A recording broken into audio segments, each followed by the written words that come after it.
이것은 인체에서 나오는 이야기인가요? 이러한 나무 껍질 같은 손가락은 무엇일까요? 인어는 정말 존재할까요? 이건 늑대인간인가요? 이 웹 같은 발톱은 또 무엇일까요? 이 비디오를 계속 시청하여 뇌 없이 아기가 어떻게 생존할 수 있는지 알아보세요. 태어날 때의 긴 꼬리. 긴 꼬리는 실제로 신체에서 나오는 것입니다. 인간의 꼬리는 드문 선천적 기형으로 일반적으로 태어날 때나 어린 시기에 나타납니다. 많은 사람들은 인류의 조상이 꼬리를 가졌다고 믿지만 진화를 통해 이 기관을 잃게 되었다고 합니다. 그래서 대부분의 사람들은 더 이상 꼬리를 자라지 않습니다. 태아 발달 과정에서 미추나 꼬리와 유사한 구조가 나타납니다. 미추는 척추의 하부에 위치하며 일반적으로 임신 8주째에 사라지거나 흡수됩니다. 그러나 발달 결함으로 인해 꼬리가 남아있어 긴 꼬리 현상이 발생할 수 있습니다. 여우 인간 생물. 파키스탄 카라치의 동물원에서 무라드 알리라는 남성이 화제가 되었습니다. 그는 반여우 반여자 인물인 여우 여성 문타즈 마할로 변신하여 많은 관광객을 끌어모았습니다. 사실 이는 인간과 여우의 혼합체가 아니라 무라드가 이 역할을 맡아 16년 전에 세상을 떠난 아버지를 대신하고 있는 것입니다. 매일 무라드는 문타즈의 우리 아래 상자에서 기어나와 머리를 위쪽 구멍으로 내밀어 여우의 몸과 연결된 것처럼 보이게 합니다. 그는 이 위치를 가리기 위해 망토를 덮어 관객을 유혹하며 생계를 유지하고 있습니다. 무라드는 이를 통해 생계를 이어갈 뿐만 아니라 결혼과 학업 등 문제에 대한 통찰을 제공하는 점술가로도 활동합니다. 나무인증. 나무인증, 의학적으로는 표피 발달 이상증으로 알려진 이 질병은 유전적 면역 결핍증으로 피부에 나무 껍질 같은 성장물이 생기는 질환입니다. 환자는 사람 유두종 바이러스 HPV에 쉽게 감염되어 보통 만성 감염으로 이어집니다.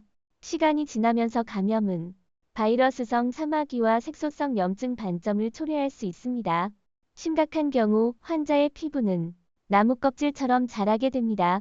더욱 심각한 것은 이 질병이 전염성이 있어 피부 접촉을 통해 전파될 수 있으며 증상이 없는 사람도 타인에게 전염시킬 수 있습니다. 방글라데시의 무함마드 아부르 바조다는 나무인증의 피해자로 사마귀 제거를 위한 여러 번의 수술을 받았지만 매번 재발했습니다. 인어 증후군. 인어 증후군은 하부 척추와 하체의 발달에 영향을 미치는 드문 선천적 질병입니다. 환자의 두 다리는 부분적으로 또는 완전히 융합되어 있으며 주로 유전자 돌연변이에 의해 발생합니다. 발생률은 7만 회 임신 중 하나 회 정도입니다. 신생아의 생존 가능성은 극히 낮으며 보통 출생 시 심각한 도전에 직면합니다.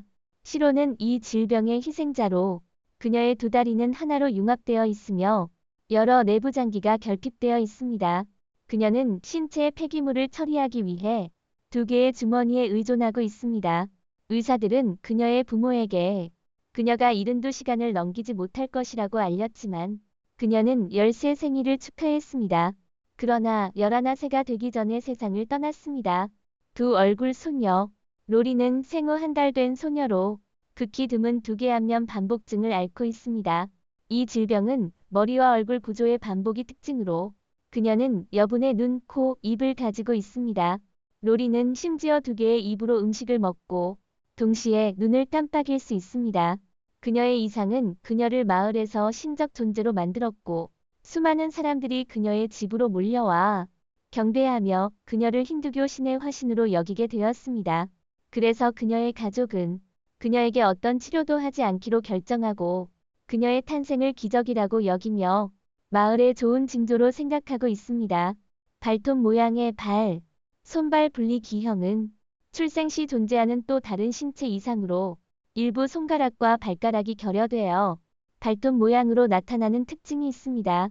이 질병의 정확한 원인은 여전히 불확실하지만 여러 유전자 돌연변이에 의해 발생할 수 있으며 발생률은 9만 명의 출생 중 1명 정도로 남녀 비율은 같습니다.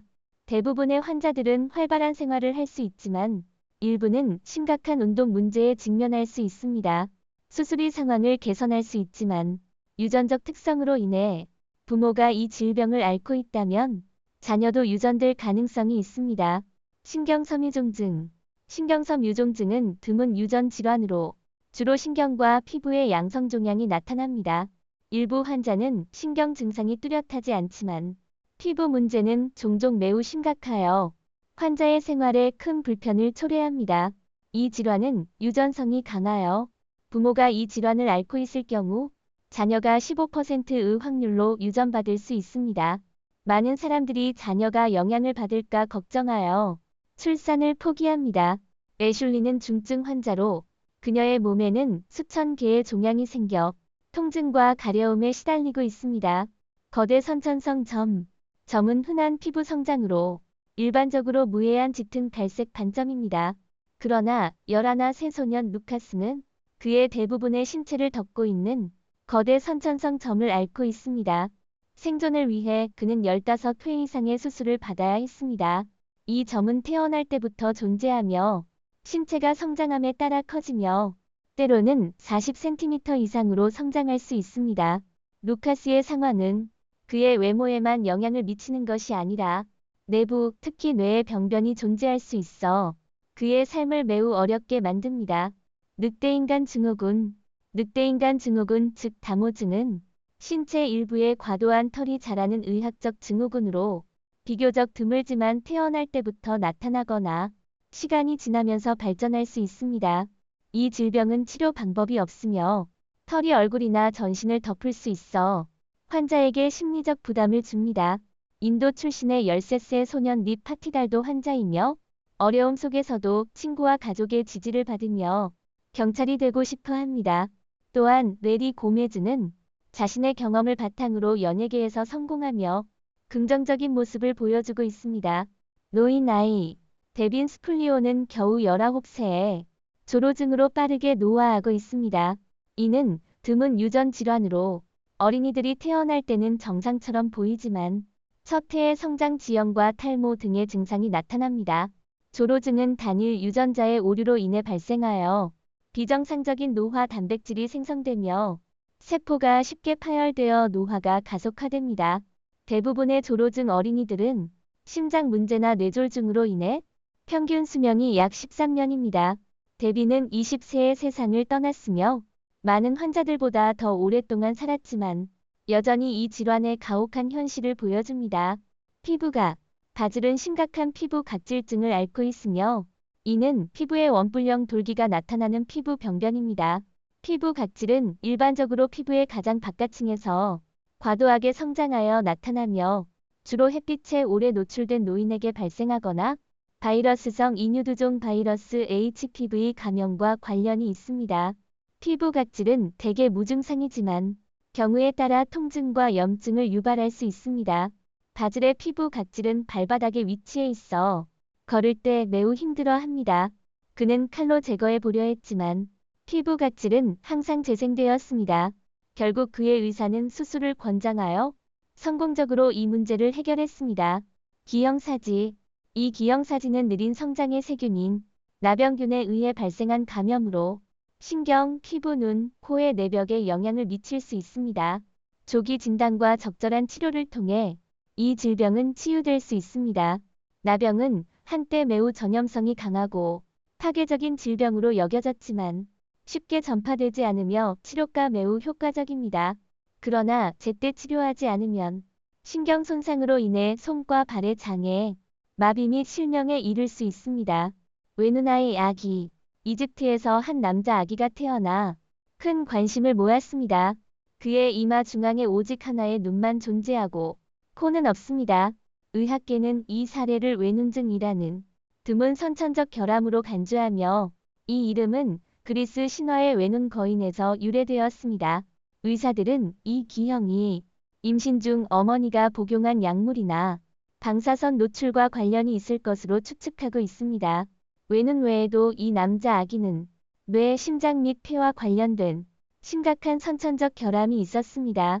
아기가 태어난 후 7개월의 검사에서 이러한 이상이 진단되었습니다. 불행히도 이 아기는 태어난 지 45분 만에 세상을 떠났습니다. 이 질환을 가진 대부분의 아기는 다른 심각한 결함이 동반되어 생존하기 어렵습니다. 특히 심장 기형이 있는 경우에는 더욱 그렇습니다. 연구에 따르면 이 질환의 발생률은 0.4%에 이를 수 있지만 대부분의 경우 만삭에 도달하지 못합니다. 그러나 동물에서 비슷한 경우의 발생률은 인간보다 높습니다. 태어날 때 코가 없는 소녀. 소녀 태사는 태어날 때 코가 없이 태어났으며 그녀는 BAEM 증후군으로 진단받았습니다.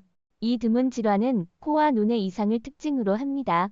대부분의 BAEM 환자들은 코가 결여되어 있으며 후각 및 미각과 관련된 뇌 구조가 결여되어 심각한 시각장애나 실명으로 이어질 수 있습니다.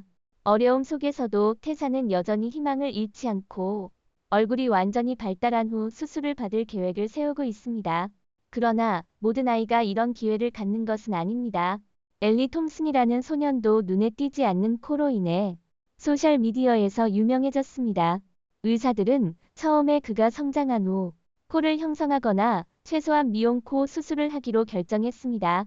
불행히도 알 수 없는 이유로 엘리는 두 번째 생일 몇 달 후에 세상을 떠났습니다. 태어날 때 뇌가 없는 기적의 아기. 플로리다에서 잭슨 빌스의 출생은 기적으로 여겨집니다.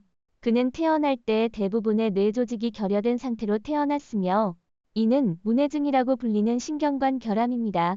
임신 17주에 실시한 초음파 검사에서 잭슨의 부모는 그의 뇌 발달에 이상이 있다는 것을 알게 되었습니다. 보통 이런 아기들은 태어날 때 몇 시간 또는 며칠 내에 사망하는 경우가 많으며 이는 대개 엽산 결핍으로 인해 발생합니다. 그럼에도 불구하고 잭슨의 부모는 그를 태어나게 하기로 결정했습니다.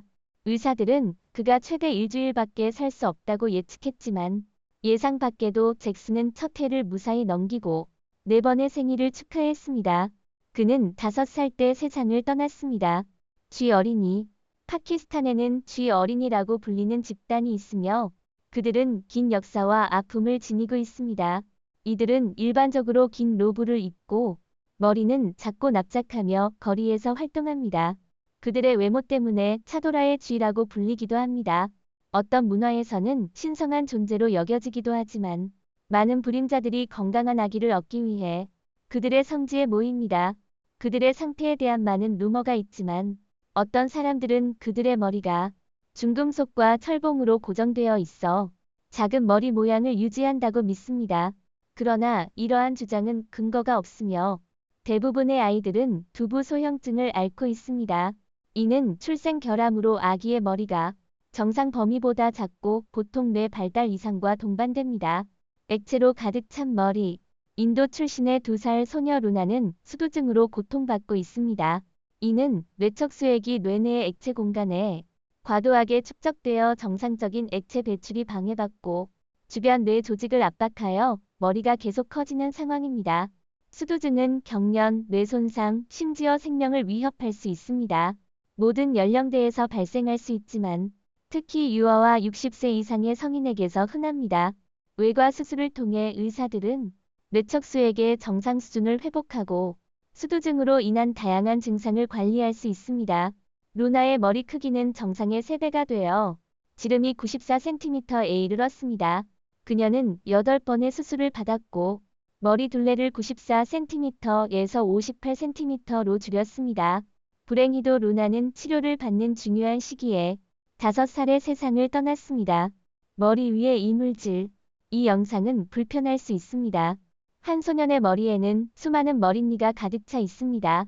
머릿니는 작고 날개가 없는 기생충으로 사람의 머리카락에 살며 두피의 혈액을 먹고 삽니다. 머릿니는 어린이들 사이에서 흔한 문제로 빠르게 전파되며 제거하기 어렵습니다. 그들의 물림은 두피 가려움증과 자극을 유발하며 과도한 긁힘은 감염으로 이어질 수 있습니다. 머릿니는 성가시지만 위험하지 않으며 질병을 전파하지도 않습니다. 머릿니는 위생의 지표가 아니며 그들은 단지 혈액이 필요할 뿐 숙주가 깨끗하든 더럽든 상관없습니다.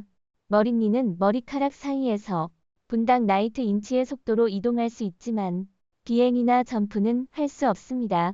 숙주에서 벗어나면 머릿니는 2날 후에 음식 부족으로 사망하게 됩니다. 오늘 영상은 여기서 마치겠습니다. 시청해주신 모든 분들께 감사드립니다. 이 영상이 마음에 드셨다면 좋아요, 공유, 채널 구독을 잊지 마시고 저희와 함께 더 흥미로운 콘텐츠를 살펴보세요. 더 흥미로운 지식과 흥미로운 내용을 공유하려면 업데이트에 주의를 기울이십시오. 다음 영상에서도 또 뵙길 기대하겠습니다.